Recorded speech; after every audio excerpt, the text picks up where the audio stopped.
Got it set up now. And if everybody can hear me all right. Um, so, Patrick Tackett, and today I just wanted to talk, kind of have a conversation about AI and access, universal design, and sort of ways that may possibly we can increase access and equity in higher education. Particularly kind of my focus, since I'm a learning disability specialist here at Reedley College, and I work with students in the DSPS program, kind of focusing on accessibility and access for students with disabilities. But I think it really has application across the board as sort of universal design and education principles. So um, just wanted to share a few things that I've been trying out with some of the classes that I teach, and with some of the students that I work with, and some things I'm exploring, and kind of have a conversation, get some feedback, and see what your thoughts are, and maybe do a couple of activities, just kind of see where we go. So the first thing I want to kind of just throw out there at the beginning to have you kind of be thinking about it is an activity that I'd like to have us look at possibly using AI as a learning tool.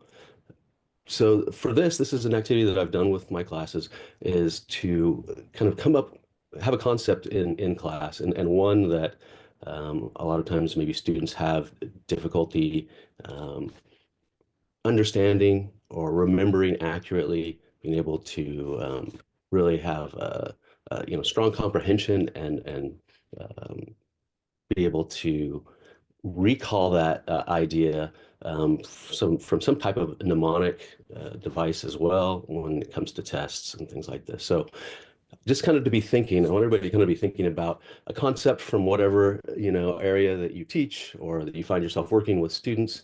But think of a concept. It could be a principle from physics, theory, from economics, abstract idea.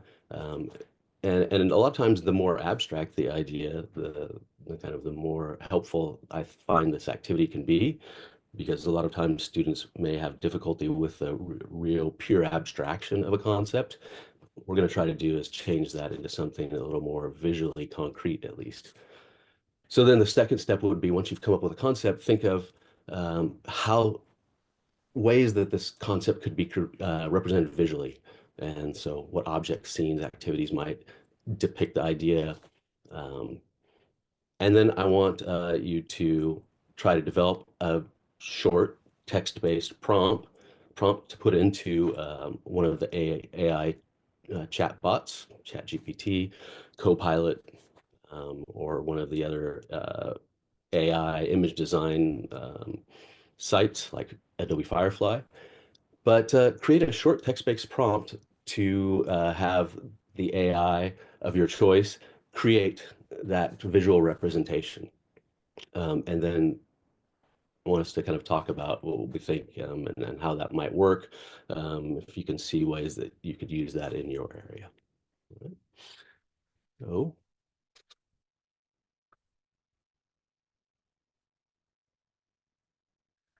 I think things that probably would generally agree on, we're definitely in a paradigm shift. We are in a disruption.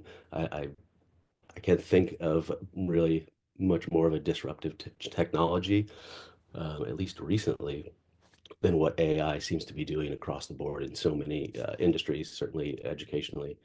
Um, I think there's lots of discussion about the challenges to traditional modes of assessing learning AI presents. I want us to also remember to have concern, I think, about what are some of the dangers of maybe overcorrection if we, you know, let those fears and those challenges carry us too far, that we may overcorrect, trying to throw AI out and move towards types of assessment, types of work that are totally devoid of technology, sort of out of fear. And I think that that potentially can decrease access for students who have really found, particularly since the pandemic, and then we've made so much material more accessible. If we move away from that, that will have negative impacts for a lot of students. Um, but also, I think, the really looking at how AI really offers these sort of unprecedented opportunities for universal design and learning, and particularly because of what it offers maybe in personalized, um, flexible learning and accessibility. And so that's sort of what I wanted to explore a little bit with you today. And at any point, hop in if you have any questions or comments. Um, and most of the images that are in this presentation and on the slides have been created with AI and some of the visual image generators. Again, concerns about AI and students using AI, I think obviously there's the concern of academic integrity, um, potentially worries about students becoming over-reliant on the tool or using AI rather than developing skills. Um, again, sort of as we're trying to make policies, having those potentially reactive policies that maybe take us too far at times and then would lead to potential loss of those accessibility gains. So when we think about the students and the challenges faced with students with various disabilities, um, things that can range from physical access issues, lack of suitable learning materials, navigating campus environments, accessing course content in appropriate formats, and again, the difficulty sometimes of receiving that tailored support to meet their unique learning needs. Um, and so for students with disabilities, the importance of access and equity really includes removing those barriers to learning and participation. And I think, again, if we look at it, the AI really has the possibility of increasing participation and ways in which students can choose to participate that they might not have been able to in the past. And also some of the technologies that are allowing us to provide necessary accommodations in new ways. And already seeing really, really large gains and increases in actual utilization of accommodations beyond those kind of what I would say maybe primary accommodations like extended time on tests and things like that, but actually seeing students using accommodations um, that incorporate AI to engage text material, to engage writing, to engage all sorts of things in a way that I don't think we've seen before. And I definitely am seeing an increase with the students that I'm working with. And again, thinking that those benefits that AI can really, really, I think, offer are, personalized and adaptive learning. So for students to be able to take content and interact with it, put it into some type of an AI program or environment. And there are lots of those that have, you know, more or I don't know, very varied challenges themselves. Some are very controlled environments and have strong limits on AI. Some are wide open.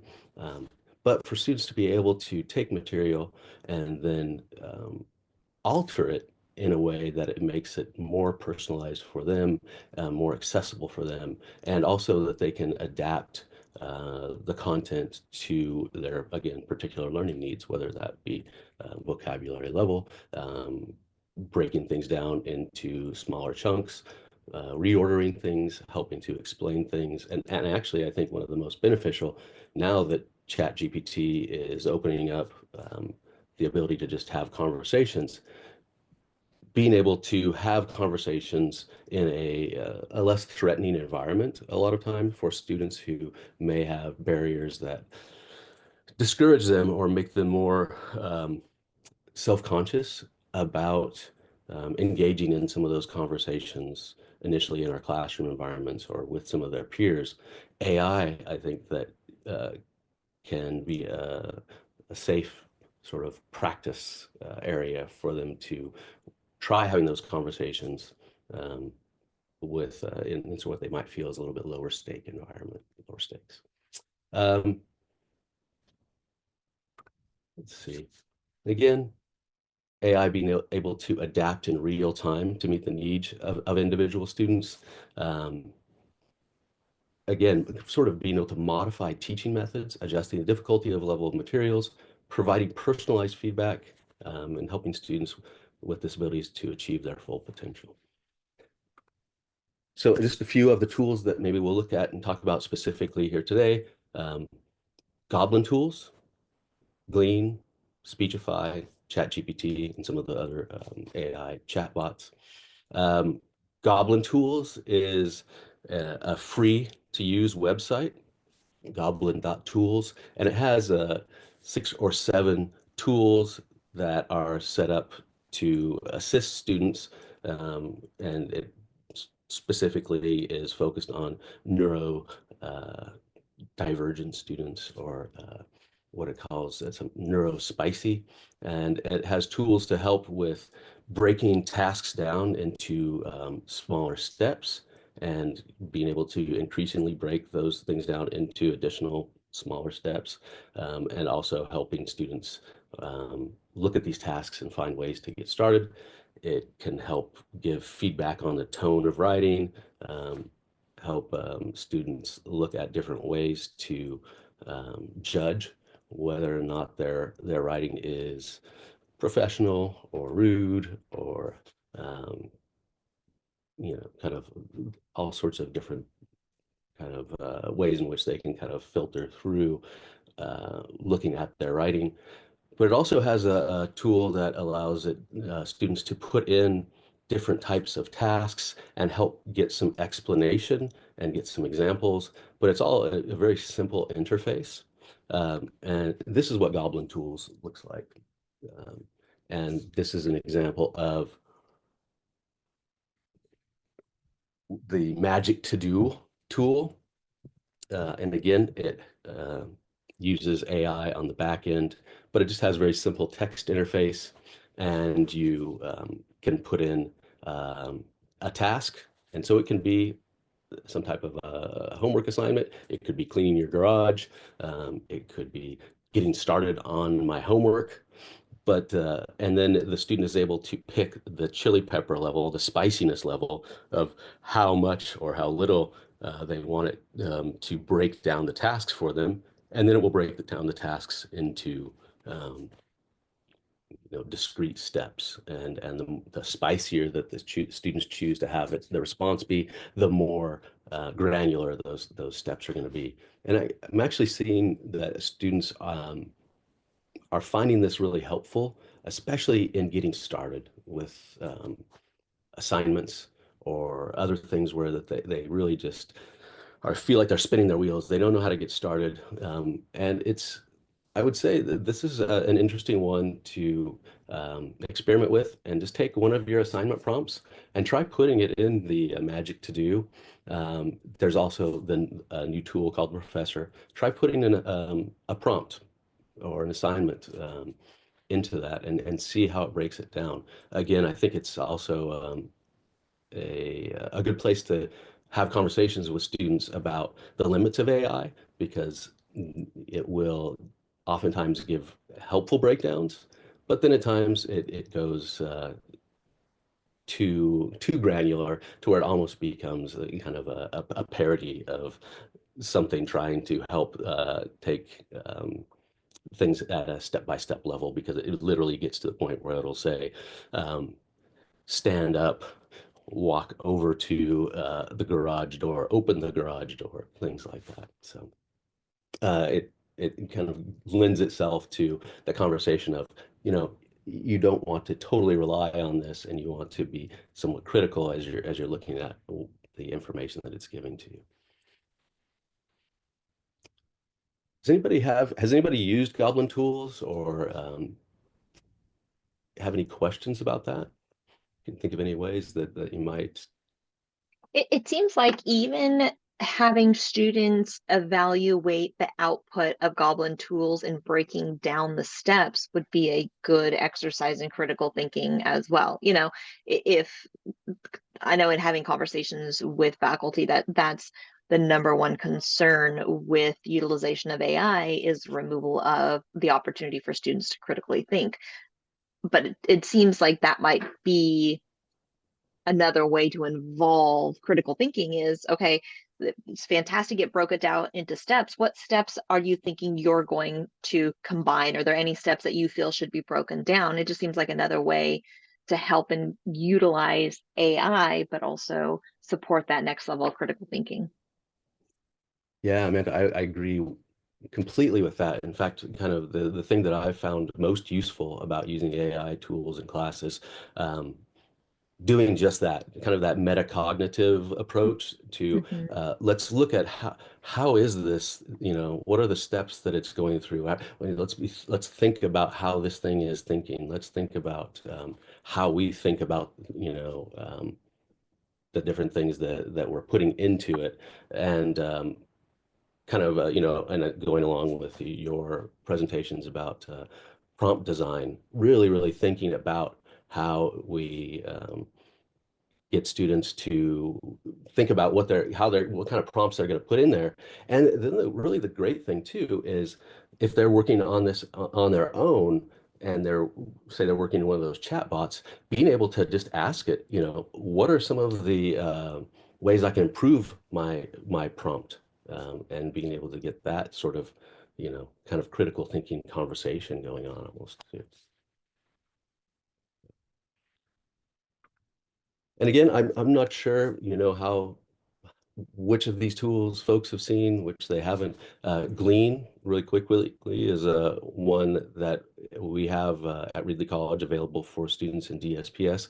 It's an what we call an audio note-taking program or an audio note-taking app. It can be in a browser-based or it can be on a mobile device, phone or tablet. Essentially, what it does is it records.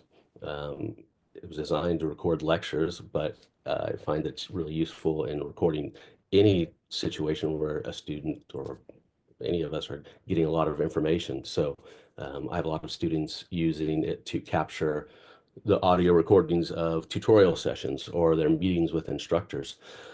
So it's sort of just in that sense, it's an updated version of our, the old micro cassette recorders, digital recorders, but it just does so much more. And it's, I think, such an easier um, way for students to use it, but it allows them to not only capture that recording, but to bring in visual. They can bring in PowerPoint slides, they can take pictures, they can actually scribble and draw and diagram, and all of those things they stay in sync with the recording so that when students go back and review it at their own speed, they're able to see all those visual things. They're able to, you know, um, could almost recreate that learning environment, and then that's really useful for students, or lots of us who may have difficulty processing a lot of new information as it's coming at us, and being able to then go back and process it at our own speed, and then work at kind of summarizing, putting things, notes in our own words. Glean has baked in sort of AI for some of its tools as well. It uses AI to provide real-time captions while it's recording. So for students with different types of processing difficulties, that can be helpful if they see the words as text while they're also listening to it. It then also can provide a complete transcription of the recording afterward. It then also can provide a sort of a summary of the recording of the lecture, of the meeting, whatever it is.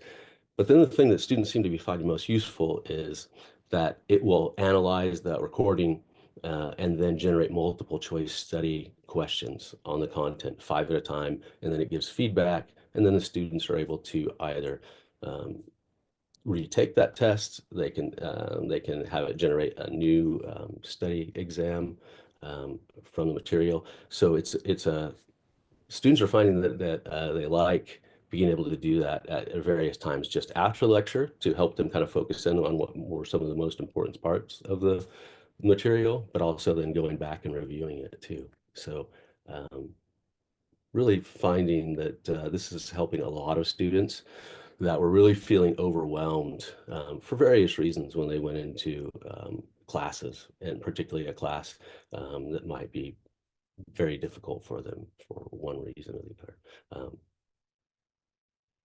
And this is what some of the multiple choice quizzes look like from Glean.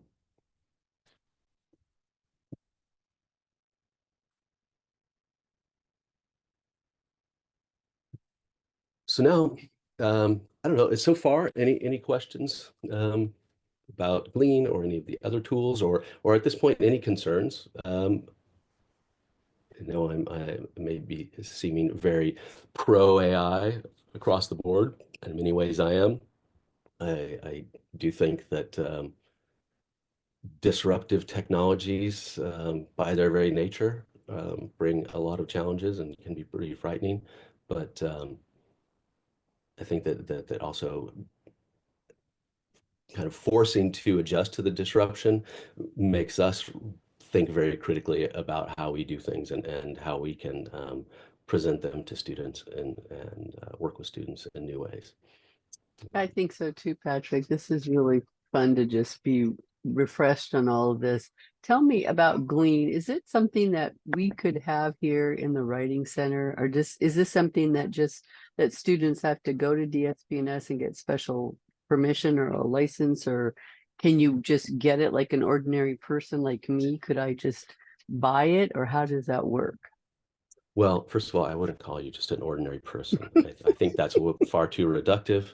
So, but but yes, anyone can get Glean, and you can purchase a subscription to it. It's Okay. not inexpensive. I wouldn't say. I don't know exactly what the annual subscription price is, but it is something that you can get. Right now, it's available through us for students in the DSPS program. Ideally, I'd love to see it as something where we have a site-wide license again. And I think that's the sort of the UDL part of it is that these tools, I think, they may have been developed originally for as accessible, assistive technology or adaptive technology, but really, I think that they're helpful for everyone. So, Yeah, thank you.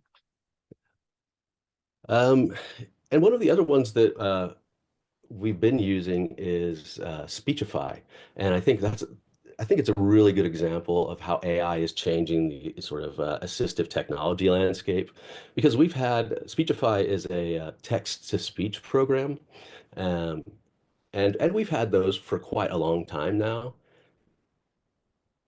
and they've been great.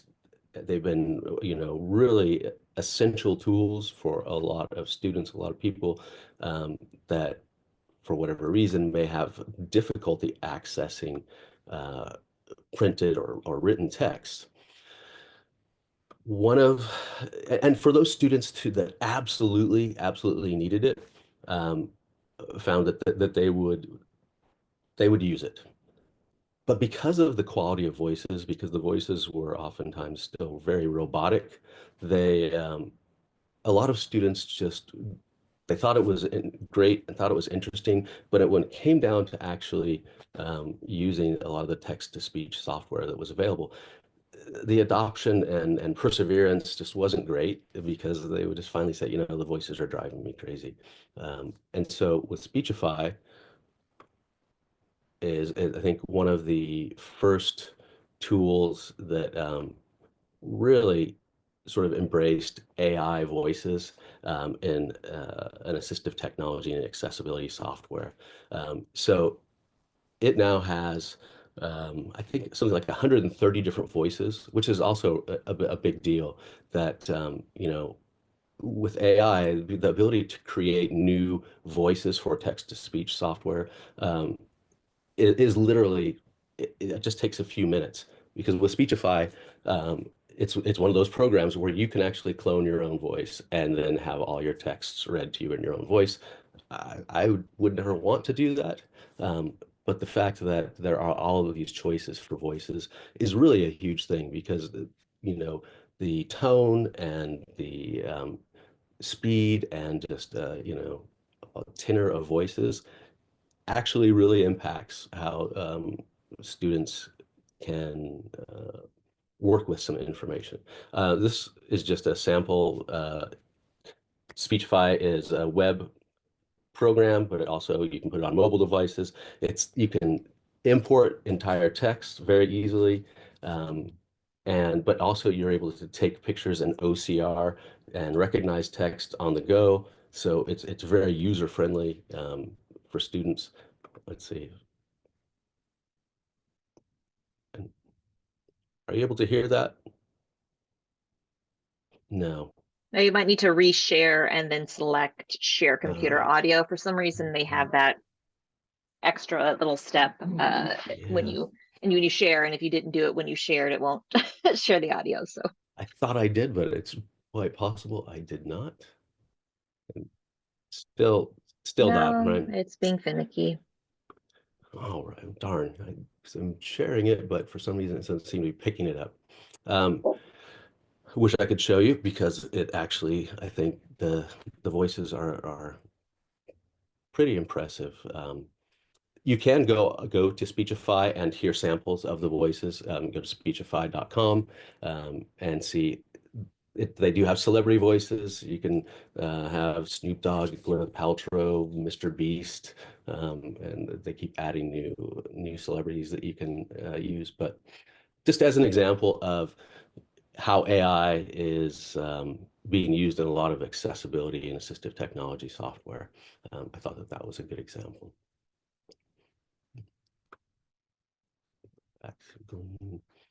Um, so another thing, and maybe we'll go back to this. Where are we as far as time? Um, I'm wondering do we feel like we want to take just a short few minutes to try an activity? Sure. Okay. Yes. All right. Well, and I tested this out because I wanted to make sure that everybody could try it. If you go to Edge, if you Copilot has the ability to create images from text-based input. So you can write a text prompt and tell it to create an image.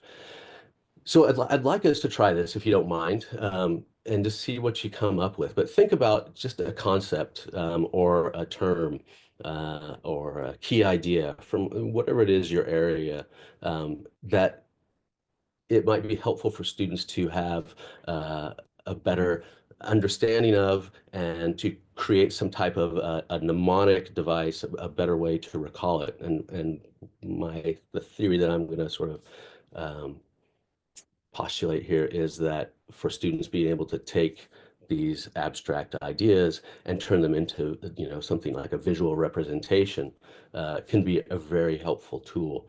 And also being able to show students how they can create things that can augment their study tools like their flashcards. I think for lots of years we've been telling them, hey, try drawing. If you're someone like me, that's great to say try drawing, and it still is helpful, but my drawing skills are so limited. Having something like this image generating technology has been really interesting to see what it can do.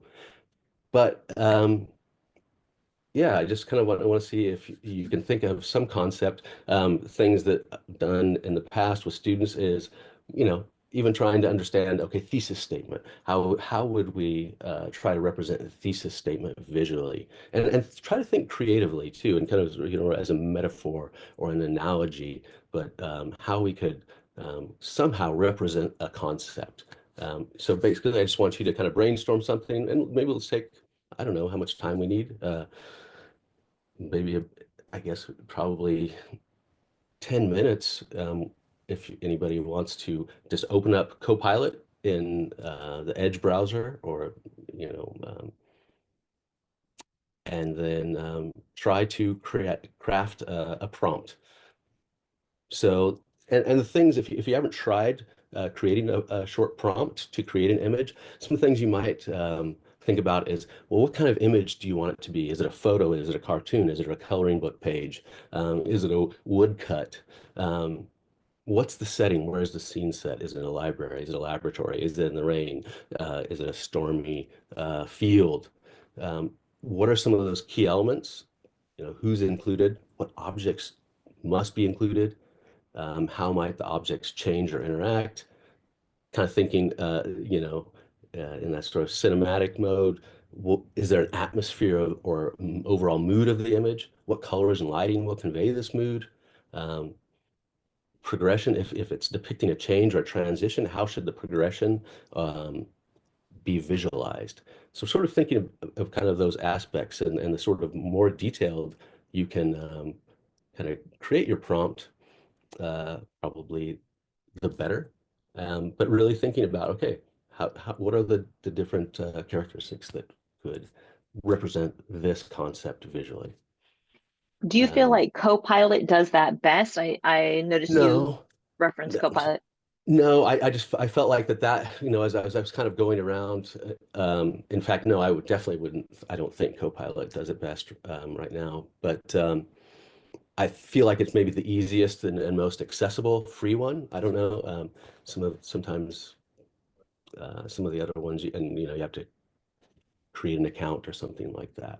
There are definitely other choices. If you have a Chat GPT account, um, you can do it in that. If you've already tried Adobe Firefly, if you're working with Midjourney or what are some of the other ones, Amanda? I think got Claude doesn't seem to be Claude. doing too bad. I like Copilot created some very complicated images. Granted, I revised my prompt before I asked Claude it, but I'm asking it to describe Piaget's concept of disequilibrium, um, which sometimes students can struggle with. And Claude breaks it down much more simply, and it's not struggling with correctly identifying the text. ChatGPT, of course, always has that weird thing where it's putting the words on the text and it's always spelled wrong. I don't know why it does that. Always spells it wrong. Claude seems to Yeah. be doing a good job. Copilot, the images are very visually intriguing and beautiful, but not clarifying the concepts. But I didn't do a good job prompt. I said just describe this visually. So, but Claude, long story short, Claude is another one that that seems to be doing okay with it. Yeah, and it's interesting too, I think, to kind of compare the different tools and how they vary. And I think that those things, those sort of the text problems with the Chat GPT, and what you'll find is if you go through and kind of submit, and we'll talk about like refining your image, and why I think that that's helpful as an in-class activity.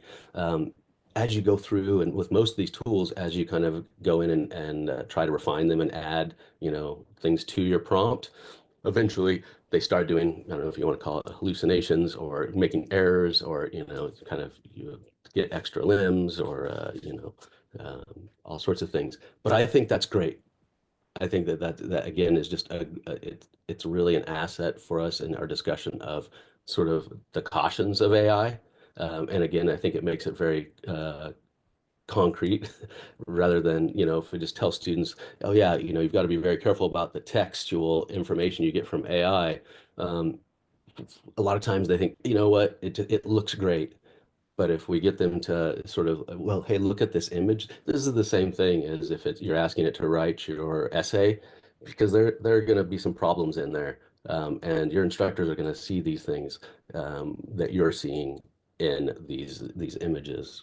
Um, That's a really great point. I had never thought about it that way because the discrepancies in the images can be so blaring. Like I'm just looking at one going, oh my goodness, that's the creepiest face I've seen in my entire life. And so it is a very visual representation to students of the inaccuracies that will be embedded in what looks good at first blush. Like, oh yeah, this image looks fantastic. And then when you're zooming in and going, oh, that face has four eyeballs that are in its mouth, and as discipline experts, we can see that in a student's essay or submission, but they wouldn't see it. So that's a great point. Thank you for bringing that up. Yeah, I think the maybe I'm really kind of a fan of a little bit of chaos in the classroom as far as this goes. So not being exactly sure what you're going to get. So I mean, doing these activities in class and you know letting it go a little sideways. Because I think that those are such great opportunities to for us again as those area experts to help guide and say like, see, okay, look what's going wrong here, and this is again why we can use AI as a tool, but we don't want to rely on it, and we don't want it to we want it to be something to support our learning, not do the work for us because um, it's got a lot of problems still. So anyone else? Oh, go ahead. Yeah, I put my example of what I just tried with Copilot, and Mhm. what sticks out to me is like, man, maybe I could word things a little bit better. So I wonder if students see that too. Like, maybe what I'm trying to communicate is not getting across with how I worded this. Because I wanted two guys talking through a cup phone, and that is not what I got in my picture. Yeah, again, I think that yeah, kind of that metacognitive and it becomes a sort of a writing um, activity as well. Because if you do it there as a class and you have these discussions, whether you have them do it in small groups or you do it as a whole class, and you just put the image generator up on the projector, and then as a class you sort of brainstorm like, okay, well, what are the elements? What kind of things are we going to put in this to try and describe visually what we think we understand this concept to be. So it's collaborative, and then you get your result, and then you can refine it. So it becomes sort of, again, this metacognition of like, how do we change it? But then it also becomes this sort of this writing prompt activity where, okay, well, how do we refine it? And which things do we refine? And I've had really good luck in students really getting into this and having really lively discussions, much more lively discussions than a lot of the other things that I've been doing for years, um, because it is so novel and it does go so sideways. And you get students really sort of picking particular, characteristics or aspects or elements um, that they're connecting to whatever this concept is. And then refine your prompt, and then some great things come, and then it goes sideways a little bit more, and then we can point out like, okay, well, this isn't exactly what we wanted. And so you're actually getting the students, at least in my experience, I'm getting them to really engage with this concept much more than when I'm just kind of trying to explain it to them through lecture or something like that. It reminds me a lot of an interactive simulation. Like again, I'm playing with it on the concept of disequilibrium, and I'm having to, just like Taylor was saying, go back and prompt engineer and say, okay, no, I need you to do this. And I have to know the concept well in order to get it to respond and shift and change. And so I'm thinking like this is a really great way, just like you were articulating, for students to be able to say, oh no, it's wrong because of this. And they're going to have to understand the concept enough to tell it, I need you to change the image because it's not representing it in this capacity. And so, I mean, AI will hallucinate and start, like you said, as the more you go, make things weird. But from a student's perspective, to have to input that information and continually refine it, they're messing around with that concept more than they might have in another capacity if they're just reading it in the chapter. So I think that's so cool. Yeah, I think that's a perfect way to say it too, is messing. 'Cause I finally am getting to mess around with concepts, or rather than them just sort of not being all that interested at times beyond, okay, I've read this and done that, but really where I think that that deeper learning is when you go in and you mess around with it and it gets kind of messy and trying to figure it out, refine it, and things like that. The images I have up here, these are all images that I've worked with, the class came up with, and we kind of refined related to writing essays. So things like, thesis statement, topic sentence, plagiarism, thesis statements or topic sentences that aren't working, which, sort of the welcome to Fresno, but we've got the Eiffel Tower in the background. So if we're, you know, our topic sentence is promising one thing, but we end up somewhere else.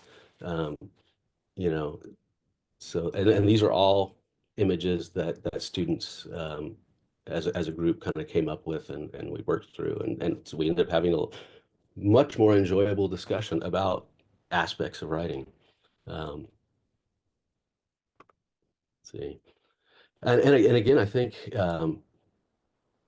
you can make really memorable images, and so for as mnemonic devices, that's really important. I think, if we could, we're able to augment this visual representation, and at the same time, for years we've been saying, just the act of creating flashcards is maybe at least half, if not more, sometimes the value of um, creating flashcards, just kind of having to write them down and think about how to create them and decide what goes on front and back.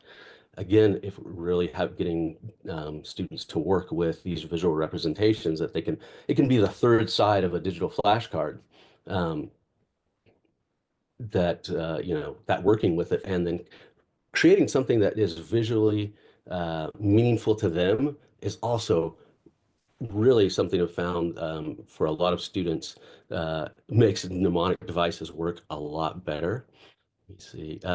So this would be something like, being able to create an image in a particular style, sort of looking at Pokemon characters in different styles of art, right? So if it was an art history class, and we're trying to, figure out the distinctive features of particular styles or eras of art, being able to say, okay, we've got sort of Eastern Orthodox iconography, but with a particular Pokemon character, right? We've got Art Nouveau with a particular Pokemon character. So being able to really personalize those mnemonic devices and those visual representations, again, for a lot of the students that I work with, it just brings that interest level up so much um, that it seems like it's been pretty effective.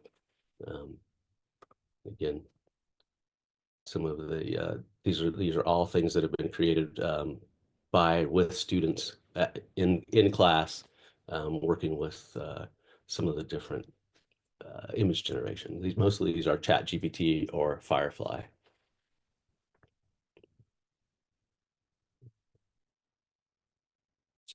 No, anyone come up with any other concepts that you think might be something interesting to try, that visual representation?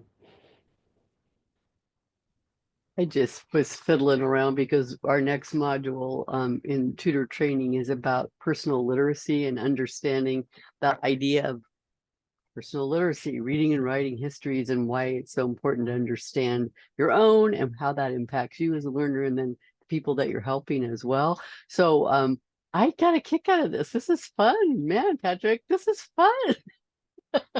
I really is. I'm a big fan of it because it's been so much fun doing it as a Yeah, group in yeah, class. yeah. And really and just the weirder it gets, the more we're working with these concepts, and it just really facilitates conversation. So I think that Yeah. those sort of the dangers of AI and the weird things it creates are such an opportunity, because those are the links we make into our memory too, Mhm. Yeah, I love getting different channels involved. You're right, it just will become that much more memorable because they'll have an image that's right there that they collectively created. That's just fun. So thanks. I'm gonna mess around with this. How do you save these? Like, do you snip them, or how do you save the images once you've gotten them? Depends on ChatGPT. You have the option of you can download them. Copilot, I think you can copy and paste. If nothing else, once you have it up on your screen, Hmm. you can always just do a Yeah. screenshot, Yeah, I just and did a get that. snippy because I thought it Yeah. was just so fun.